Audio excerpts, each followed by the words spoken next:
আসসালামু আলাইকুম সম্মানিত শিক্ষকবৃন্দ এবং আমার প্রাণপ্রিয় সহপাঠীবৃন্দ, সকলকে জানাই আন্তরিক শুভেচ্ছা ও অভিনন্দন। আমি BIST institute of science and technology mechanical ডিপার্টমেন্টের সপ্তম পর্বের শিক্ষার্থী। আমরা একটু ডেমো দেখে আসি, তারপরে তখন শুরু করি।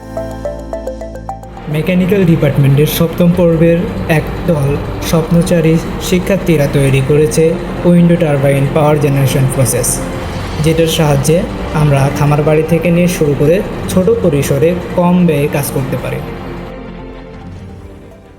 বাতাসের গতিশক্তিকে বিদ্যুৎ শক্তিকে রূপান্তরিত করার একটি আধুনিক প্রযুক্তি। উইন্ড টারবাইন কি? উইন্ড টারবাইন হলো এমন একটি যন্ত্র যা বাতাসের সাহায্যে গতিশক্তিতে রূপান্তরিত করে এবং পরে বৈদ্যুতিক শক্তিতে রূপান্তরিত করা হয়। উইন্ড টারবাইনের প্রধান অংশসমূহ: blade, rotor, nacelle, generator, gearbox, tower, foundation, control system এবং ট্রান্সফরমার। উইন্ড টারবাইনের কাজ করার পদ্ধতি: বাতাস ব্লেডে আঘাত করে এবং ব্লেড রাটারকে ঘোরায়। রাটার ঘূর্ণয়নের মাধ্যমে গিয়ারবক্স সরাসরি জেনারেটরকে চালিত করে এবং সেই জেনারেটর চালিত হওয়ার পর জেনারেটর থেকে বিদ্যুৎ উৎপন্ন হয়। পরবর্তী বিষয়গুলো আমার সহপাঠী মাসুদ রানা উপস্থাপন করবে। আসসালামু আলাইকুম।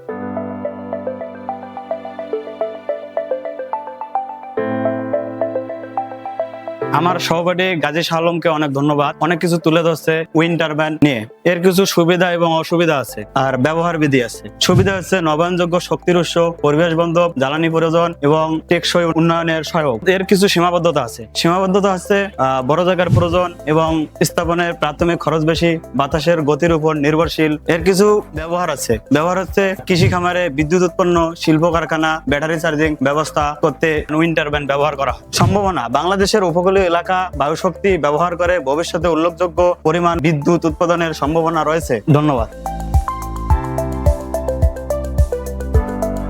টারবাইন তৈরি করতে আমাদের অধিক খরচের বিষয়। রটারটা ঘুরবে, রটারটা মোটরের মাধ্যমে গিয়ে ব্যাটারিকে চার্জ, এই ব্যাটারি চার্জ দিয়ে আমরা স্বল্প পরিমাণে লাইট অথবা ফ্যান ব্যবহার করি। এটি জীবাশ্ম জ্বালানির ব্যবহার কমিয়ে পরিবেশ রক্ষা এবং টেকসই উন্নয়ন ও সবুজ জ্বালানি নিশ্চিত করে উইন্ড টারবাইনের গুরুত্ব দিন দিন বৃদ্ধি পাচ্ছে। ধন্যবাদ।